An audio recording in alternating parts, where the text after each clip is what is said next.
smile in this group.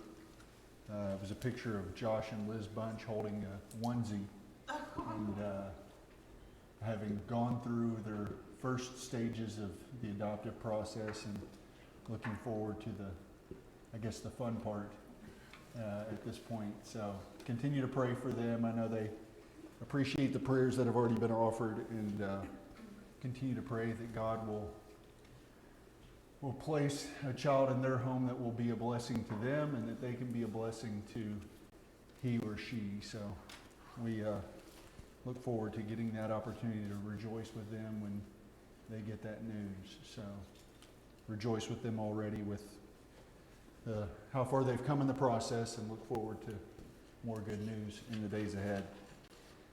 Anything else about chapter 6? Speak now or forever hold your peace. No, this is not a marriage ceremony. This is a Bible class, but we could still use those words. Or I will. Okay, so we're going to go to chapter 7. Appreciated Andrew's prayer and especially the part where he talked about the relevance of this book to our own lives and the things that we see in our day-to-day experiences. And I think, again, it's just a testimony to the nature of God and the nature of His Word, that we look at the world, and I mean, so many of us that are half 100 or older look at how much the world has changed in the last 50 or more years, and we think, wow, I mean, you couldn't have imagined when we were kids that some of the things that are present now would have been possible. And so we talk about how much the world's changed, and yet the reality is that the Bible, that was the last words of Scripture were written nearly 2,000 years ago, and it continues to be just as relevant today as it ever was then. And again, that just speaks to the nature of God and His wisdom and the nature of the way that He recorded His Word. And it is an amazing thing to, I guess it shouldn't be amazing to us to think that the one who could create the entire universe that we see and the unseen that we can't see could be wise enough to make a book that could be so timeless. But I don't know, it still boggles my mind that the world can change as much as it has and does, and yet every word is still just as relevant today as it was 2,000 years ago, or 3,000 if we're talking about portions of the Old Testament. And it's just an amazing testimony to the nature of this book, and it describes its uniqueness in a way that I think is hard to explain any other way than that there is a God and He gave it. So I'm amazed by it. The more I study Scripture, the more amazed I become at it. It's not a book that you grow comfortable with, in the sense that you feel like you know what it says and there's no real need to continue to delve into it in the way that you might with some secular readings or writings about some hobby you like. It continues to boggle my mind, and I find new things all the time that are not new because they weren't there before, but they're new because I'm different than I was the last time I read them. And so, again, just it shows us the fact that Hebrews 4:12 says that the Word of God is living and active. And so it continues to live and breathe and to change, to have the power to change us and to change the world if people will let it. So Ecclesiastes 7 kind of puts us, at least at my count, I don't know about verse-wise, but chapter-wise, puts us about the halfway point of this book, and we're about halfway through the quarter. So amazingly enough, right on schedule. I think more dumb luck than good planning, but appreciate your help so far, and we'll continue to look at the teachings of this book and see what we can draw out of it. Chapter 7 has a verse that I'm sure most of you probably think is one of my favorites, because anybody who's ever heard me preach a funeral knows I use Ecclesiastes 7, verses 2 through verse 4. In basically, I think every funeral lesson I've ever done. That was not something I came up with. L.A. Stouffer used it the first funeral lesson I ever heard him preach. And I liked the sentiment of the verse, and the points that he made with it struck home with me, and I thought that's a point that ought to be made at every funeral. So I do. But chapter 7, verse 1 begins with what admonition? What is one of the most important things you can possess? A good name. A good name. What does that really mean? Okay, it's dealing with reputation. In fact, I think maybe the NIT, I need to pull that translation up, but I think that's the way that it translates that. Did I say NIT? That's National Invitational Tournament for Basketball. The NET, New English Translation. You said it does. See what you've started, Andrew. So yeah, it begins with I'm in chapter 6, that's not going to help me. A good reputation is better than precious perfume. And again, as I said, there are actually 4 footnotes in verse 1 of the NET. Good reputation has a footnote, better has a footnote, precious has a footnote, and perfume has a footnote. So, I mean, there's, actually make that's not the end of verse 1. 5, 6, 7, 8. 8 footnotes. Anyway, just it gives you a breakdown of why they give each of these as their particular translation. But a good name or a good reputation is one of the most important things that a man can possess. He says a good name is better than precious ointment. But the real point is that a good reputation is an important thing for us to have. Why is that true? I mean, our reputation reflects God. Okay? There is that aspect of it. I mean, and that really gets to the root of things. I don't know, most of us who are my age or older, I don't know if it's still a thing that people say as much now. Some of those old sayings have gone to the wayside, but I remember when I was a kid in grade school, when we would go on field trips, they would remind us, remember who you represent. And so they were trying to describe the fact that we represented the school when we went on a field trip out in a public place. And so in their mind, what they were saying is, remember that we have a reputation as a school that you can either reflect positively or you can reflect negatively. And so you have a lot to do with how people are going to view this school system. Parents would sometimes say, remember who you are. I don't know if that's still a thing that people do very often. I actually do it with my children. When Haley will go away to college, I will say, remember who you are. Not because I think she's forgotten, but just, that's the most important thing any of us can do, is remember who we are. And as Alicia said, the most important thing we can remember is not that I'm Brace Rutledge and I represent the Rutledge household, or I represent the Rutledge legacy, however sad that might be, but that we represent we represent God before people. People look at us, and if they know we're a Christian, then that means something. They recognize that there are certain characteristics that should be true of people who call themselves Christians. And when we don't act in that way, it not only reflects on us as people, but it reflects on what they think about Christ and the church and God Himself. And so it's really important that we consider that when we live our lives, that a reputation is important. Yes, it's important because having a good name in business, for example, means continued longevity and having continued customers, not only steady customers that have been customers for years, but hopefully by word of mouth, they spread the news and tell other people about your business too, And so that gains you additional customers and additional business. And so it's good from that perspective to have a good name. It's good from a personal perspective to have a good name, because ultimately people who have good reputations in the business world or in the work that they do are successful.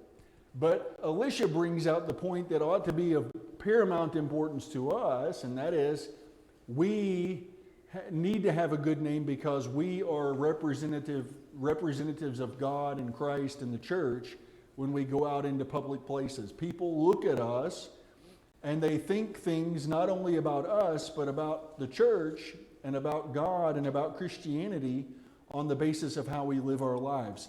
And we shouldn't be surprised by that, because Scripture talks about it all the time, and the importance of our example before other people so that it can reflect the light of Christ and so that it might bring glory and honor to God. And so a good name is an important thing for us to have. Yes, sir, Jim. Yeah, Connie Adams mentioned in a sermon years ago when his son went off to college. Yes. He told his son, said, "Remember your name, that's my name." Yes. and so, I mean, it is important. It is an important thing for us to have. I heard a quote not too long ago. I ended up finding out it's from a guy named Kevin Plank, who is actually the founder of Under Armour. But Kevin Plank made has gained notoriety for this particular quote: "Trust is gained in drops and lost in buckets." I had heard that quote. I didn't know who it was from, and I thought, well, if I'm going to quote it, the least I can do is go find out who to give credit for it. You can think what you want about Under Armour. You can think what you want about Kevin Plank. I don't know anything about him personally, but his statement's a good one, and it's true. What does that mean, though? Trust is gained in drops and lost in buckets. It's hard to gain easy to lose. Oh, okay, it's really hard to gain. People don't usually give you their trust easily. And there are multiple reasons for that. Some people are jaded because of their own personal experience. Some people are just skeptical of people in general. They view all people with a suspicious eye and think that all people are out to get them. Some people call that paranoia. Some people call it realism. But the reality is that trust is gained very slowly. But you can lose it really quickly. A misstep. It's one of the reasons why at our work, the culture continues to impress upon us the values that we have as a company. Because the company recognizes, more importantly, the founders of the company recognize, that when we don't cling to those and do them consistently, when we cut corners here or take a sidestep there, people can notice that, and it not only impacts what they think about me as a technician, but it impacts what they think about our company as a whole. And so that is continually impressed upon us. We're continually asked, what is our mission statement? What are the values? What are the things that drive our business, that are the principles behind everything that we do? Because they recognize this truth that a good name or a good reputation is an important thing, and that trust is gained very slowly and can be lost just like that. And I talked about before the importance of a good name leading to a good reputation, which perhaps leads to more customers because word of mouth says, I really like this company. They do really good work, and they treat me really well, and they're fair in their dealings and all of that kind of stuff.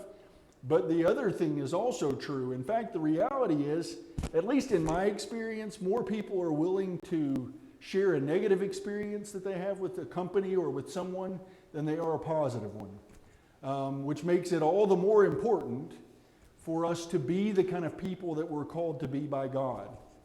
Because you can do good all day long and nobody may say a word about it. Now, they may appreciate it. Whether they say something or not, they may appreciate it. But you can make one misstep and they may talk about it from now until the end of time. They're going to tell everybody about it because they want to make sure nobody else has to face that. And so it's a sad reality, but it's a reality. And again, another reason why trust is gained in drops but lost in buckets. Okay. Anything else? Yes, ma'am.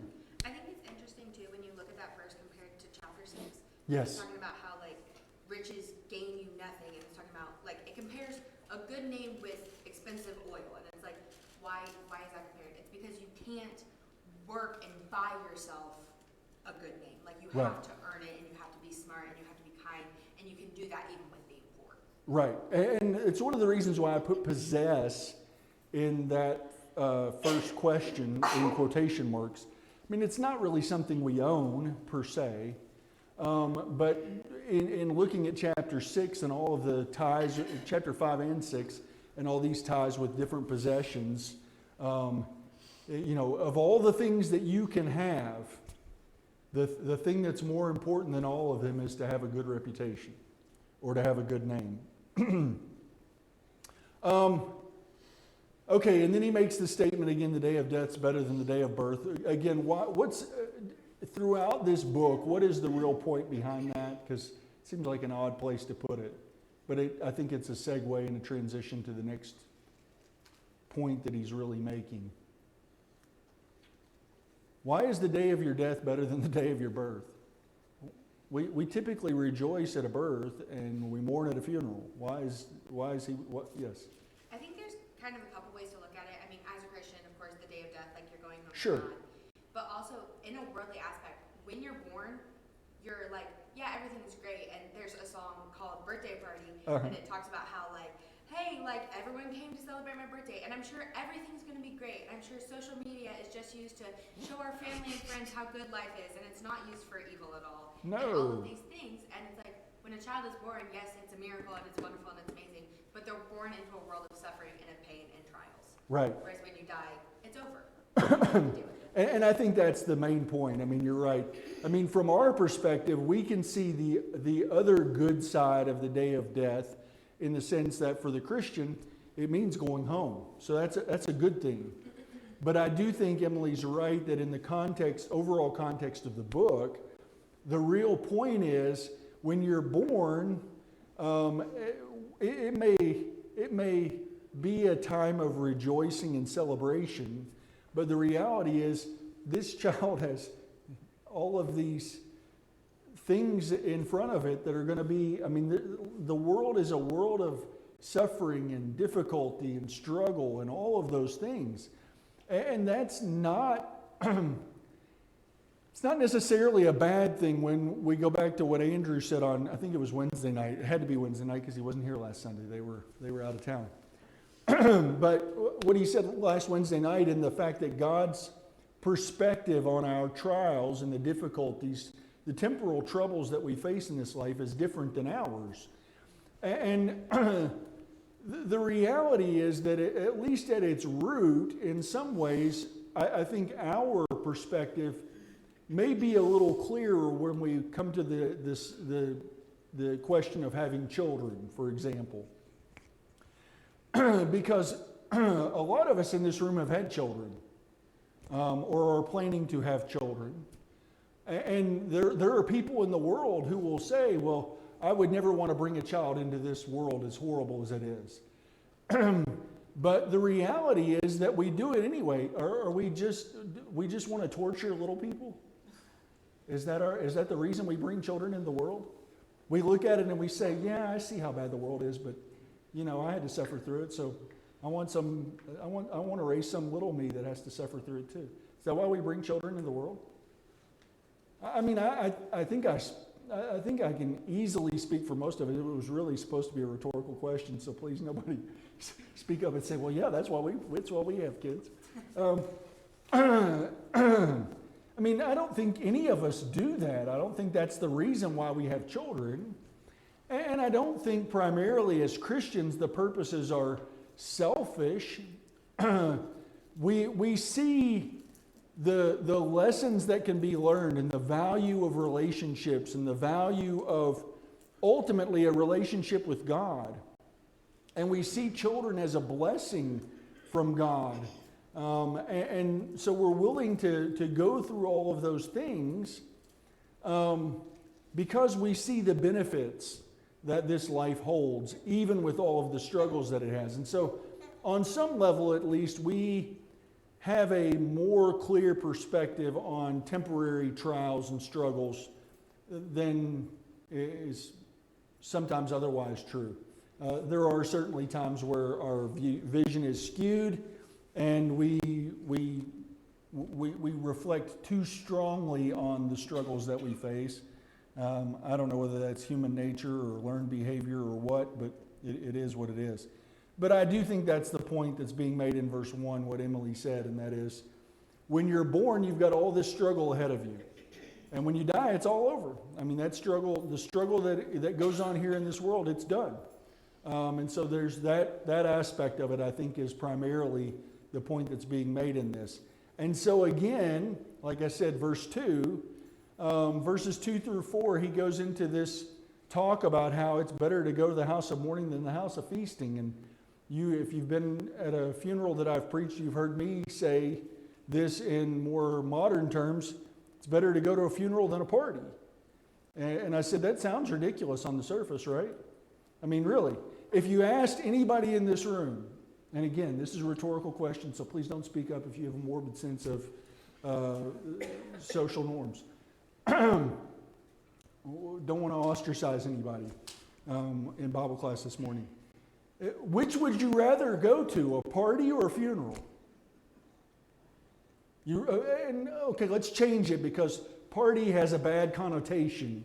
We hear party, we think Bloomington IU, drinking and all kinds of crazy things. Parties are bad, right? A party could be a pitch-in for a church that doesn't have any nonsense and silliness going on. Which would you rather go to, a party or a funeral? Party. I mean, it's unanimous, right? I mean, if it's not, be quiet. Everybody else can just say, a party! I'd rather go to a party. So, I mean, we would rather go to a party than a funeral. Why? It's more fun. I mean, these are simple questions. I'm not trying to confuse anybody. I mean, it's more fun. I mean, we enjoy a party. At a party, we smile and we have a good time. When we're having a pitch-in together, it's jovial and fun, and it's all, sometimes there are games, and so it's a good time. Does anybody refer to a funeral as a good time? Again, if you do, please don't say anything. No, I mean, we don't refer to a funeral as a good time. Now, there may be some, this is one of the things that I have appreciated about funerals of faithful Christians. There can be smiles and even laughter, can't there? But it's not because we're excited to be there and it's a good time and we're enjoying ourselves, in the sense that I'd rather be here than at a pitch-in any day. I mean, that's not the point. The reason is because we can look at the ultimate end for the Christian, and we can look at the life that they've lived and the influence that they've had, and those things can bring us a great amount of joy even in the midst of our pain and struggle and sorrow. And so that's a good thing, but it doesn't mean we'd rather be at a funeral than a party. We'd still rather be at a party. I mean, number one, we would rather that the person who has passed was still alive, and that we were all enjoying the party. But that's not the case. We can't always be at a party. Life is not always a party. It just isn't. Even when it's not a funeral, it's not a party. And so life is a struggle. And so why does the Holy Spirit say that it is better to go to the house of mourning than the house of feasting? Why is it better to go to a funeral than it is to go to a party? Because the funeral will reflect on spiritual things. Okay, at a funeral, I mean, he even says it in this particular text. Look at it. Verse 2, it is better to go to the house of mourning, is better to go to a funeral than to go to the house of feasting, to a party. For, I mean, the word for is telling us this is a reason why it's better to go to a funeral than to a party. For this is the end of all mankind, and the living will lay it to heart. So, what are the couple of truths that he tells us in this particular passage? What are two reasons in this text that it is better to go to a funeral than a party? It's obviously not because it's more fun. It's not because we enjoy it. I think we see the end of a good life if you're going to the funeral of a Christian, and then we tend then to reflect on our own lives. Okay, At that point, I think we're more receptive because of what we see at that time than we might be at others. that's absolutely right. That's point number 2. And the living will lay it to heart. We reflect on the life of especially like she said, if it's a Christian, if the person is a Christian. But what if they're not? Can we still reflect on it? Do we still reflect on it? Hopefully. The living will lay it to heart. We reflect on our own lives in view of the life of the person who is no longer with us physically. Right? So that's point number 2. What's point number 1? I don't know if this is it, but what's really catching my eye is the phrase, for this is the end of all mankind. And for some reason, which there is a reason, this passage is emphasizing the importance and how good of a thing the end of all mankind is. Right? Okay. That's something to Yes, look the very forward to. end of the book. Yeah. So, yeah, this is the end of all mankind. What is the end of all mankind? Death is the end of all mankind. And so as a result, as Zach said, Ecclesiastes 12 draws some conclusions on the basis of the fact that this life is not forever. And so we ought to live in view of what's beyond. But I think the point here, twofold in this text, is number 1, and this is the point that I frequently bring out, I hopefully always bring out, is the truth of the matter is, for everyone who is present at a funeral, what is one of the truths? You will one day die. I mean, that's a morbid thought, but it is an important thought, is it not? Because sometimes we almost live like we think we're going to live physically in this body forever. And we know that's not true. But you're more likely to reflect on that at a funeral than you are at a party. Because that is the end of all of us. All of us have a date with death. And I don't mean date in the sense that, oh, your time is already appointed. God does know it. But that doesn't mean it's appointed. And there's nothing you can do to change it. We are all on the road to death. Why? That's important because of point number 2. It causes us at such times to reflect on our own mortality and therefore to consider our life in view of that fact. And so, as Margaret said, we reflect on the life of the person who has lived and passed, and we reflect on our own life. And those are a couple of the points that are made. Jim Atkins, you had something. That's more or less my thoughts. I remember when Joseph Casimir was here, and that was one of the things we talked about in having preaching funeral. Joseph said that he said it is maybe the only chance that a person has to hear the gospel. Right. And so he said, every time I have a funeral opportunity, I preach the gospel.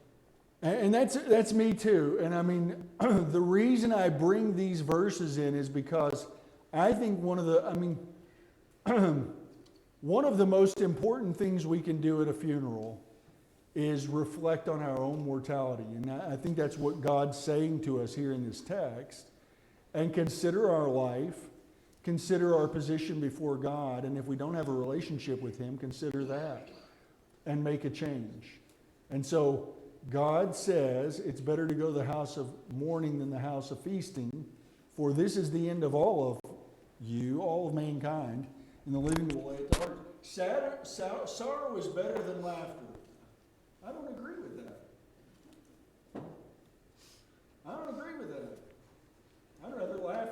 cry.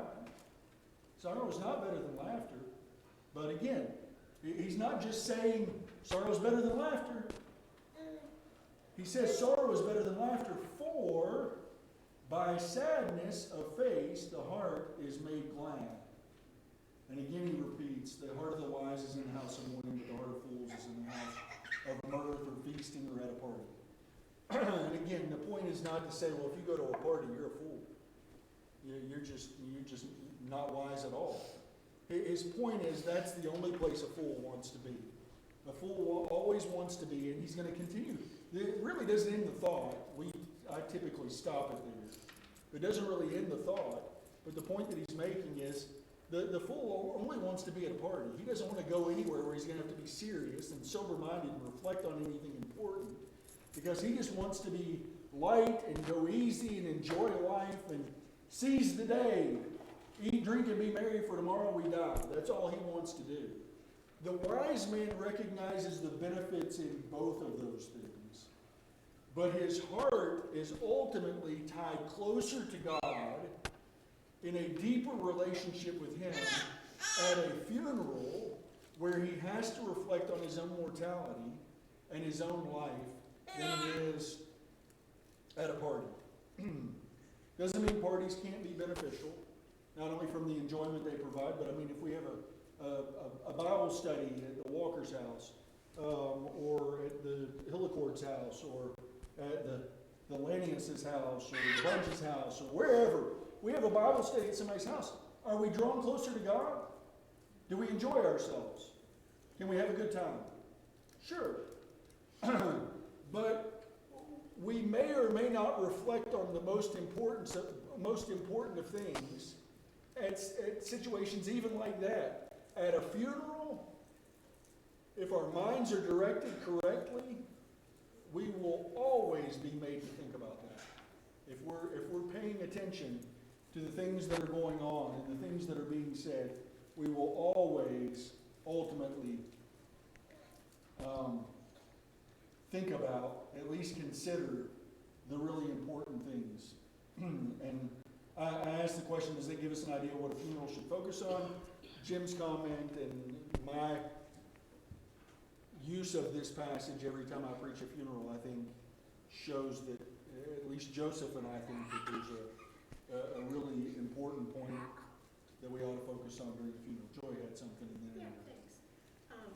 So the words that came to mind are actually, some of the words you typically use is the reality is. This is the reality. The reality is death and eternity. Right. Versus, easily deluded. We're easily deluded by this earth, Right. by this world, and all the things that we see, and that preoccupies our time and our mind. And the reality is death and eternity. Yeah, and I mean, again, it's not necessarily that it's a pleasant thought. When he says the heart is made glad, it's not necessarily that it's a pleasant thing to think about. Like I said, it's somewhat a morbid thought. But it is the reality. It is the truth of what faces us. And so it is important for us to reflect on it. And when our relationship's right with God, we can have a whole new perspective on that. Andrew, then Greg. One thing he doesn't say, but I think fits the verse, when he says it gladdens the heart, what was it? The heart is made glad. The heart is made glad, That's or New King James. Or no, you just think. or that it is good for the heart. The word I think of is it's healthy. Yes. And someone who is running from sadness, and I never want to feel sadness, I never want to think about death, I'm not going to any funerals, I'm just going to go to parties and drown out my sorrows. That is not a healthy person. No. And what we find when everyone finds this when they grow up is, yeah, you feel emotions, but being able to healthily process emotions is something that needs to be learned. And many people go through life never learning that, and they go through life hiding from the emotions that they don't want to feel. Yeah, and here's my question to you and really the whole class. Is that kind of superficial happiness that comes by only attending parties or only doing things that bring us joy, is that a real happiness? It's not real. I mean, it is, like I said, superficial. It feels good, and you may But the nature of our person requires all of the things that God wants for us. And if we think that we can somehow skirt the bad sides of things and still be the people God calls us to be, and have the depth of relationship and faith with God that He wants for us, then we're fooling ourselves. We're lying to ourselves, because it's not possible. You cannot be the person God wants you to be without some suffering. It's just the reality. Because there is benefit to be had in the struggles that we face. Benefit for us, but there's also benefit for other people. I talk to people all the time who've gone through and experienced things in their lives, and things that I can't even imagine having to go through. Some people with serious addictions that they've been through, heroin and meth and things like that, and we think, how in the world did you ever get out from under that? Because I've seen some of the reality shows that deal with some of that stuff, and I've heard some of the horror stories about it. And those addictions are strong, and it's like, how did you ever get out from underneath that? And then not only to get out from underneath it, but to be successful and to live a full life and to enjoy things. How did you do that? And I'm amazed by some of that, and I tell them, you can really help people who are going through that same struggle. Not hiding it, but sharing with people. This is where people who are where you used to be, who look at you, would never believe they could get where you are. And so you can help them through their struggle by your own experience. And so the suffering not only benefits us, but it benefits other people as we share our experiences and try to help them in overcoming their own suffering. We have been comforted, 2 Corinthians chapter 1, that we might provide comfort. And so we're always supposed to reciprocate what we receive from God. We're supposed to give to other people. Great. So you and I have both shared the experience of loss of a spouse, and so we can understand the conversation about how the end of chapter 5 gives balance. God gives wealth and riches and the power to eat and enjoy it, to receive his heritage and rejoice in his labor. This is the gift of God. For he will not dwell unduly on the days of his life, because God keeps him busy with the joy of his heart. Right. So the balance here is it's the mental health of being able to process grief in a positive way, or hardships in life, or whatever causes the pain. Because if one does dwell unduly on the days of one life, that's when it becomes the idea of morbidity, or you use that term, and I mean, morbid is just a reference back to death, really. Right. But I think what you're saying more so is the scriptures don't use death, never portray death in my recollection as that which is morbid. Death is always portrayed as that which is part of the living, part of life. It's only our culture that has put this idea that death is something that is to be avoided in our conscious thought. And I think the preacher here in all balance is saying, have conscious thought about the joys in life. Have conscious thought in appreciating what God has blessed you with, and use that richly. Don't squirrel it away. Don't store it away for no one to ever enjoy. But those things are so that mankind does not say, I live, I work, and I die. It's just a big drudgery. And it's the world that's trying to teach us that. That's not a scriptural idea. Right. That is not God's concept of death. No. And so that's where there is a fullness or a health. I like Andrew's phrase too. It's healthy living. It's a healthy heart that knows how to process sadness as well as joy. Yeah, I want Andrew to write his own translation at some point. I use it. It's a lot of work. You don't want that. No, I think I would. I'm not saying it'd be perfect, but it would be good. I think healthy. I agree. I think healthy is a good choice for our word there. I don't know if there's a translation that uses that, or or not, but it is certainly what's being described in that particular passage. And yeah, I mean, you talk about some of the most difficult lessons are learned in some of the most difficult times. And I said, one of the things that I learned in Dawn's passing, we had all these great plans for retirement. Guess where she never got? She never got to retirement. So one of the things I've tried to do in my relationship with Ashley is enjoy what we have right now. Because I may not make it to retirement, or she may not make it to retirement, so there's no point in waiting for a day that may never come. And so we are trying to enjoy our relationship and the fruits of our labors and the blessings God provides now, as opposed to some date out there in the future that may never arrive. And it's sad that I had to learn it through such a tragic thing, but it's better to have learned it than not to have learned it at all. And so, I mean, that is the nature of life, and I think, again, that's part of the point of this passage is some of the great lessons that we learn in life that we should have learned way before, because is that new in Ecclesiastes? Did that just come out in the last 11 years since Ashley and I got married? No. It's always been there. So we could learn from that, but unfortunately, as Jim has made the statement a number of times, we learn our lessons how? The hard way. We learn them by our mistakes. And so, all too often that is the case. And those times of learning come through difficulty and struggle and pain. And again, better to learn a lesson then than not to learn it at all. But how much better if we can apply some of the teachings of this book. And see, I mean, that is something I can share with people. I may not know how you feel.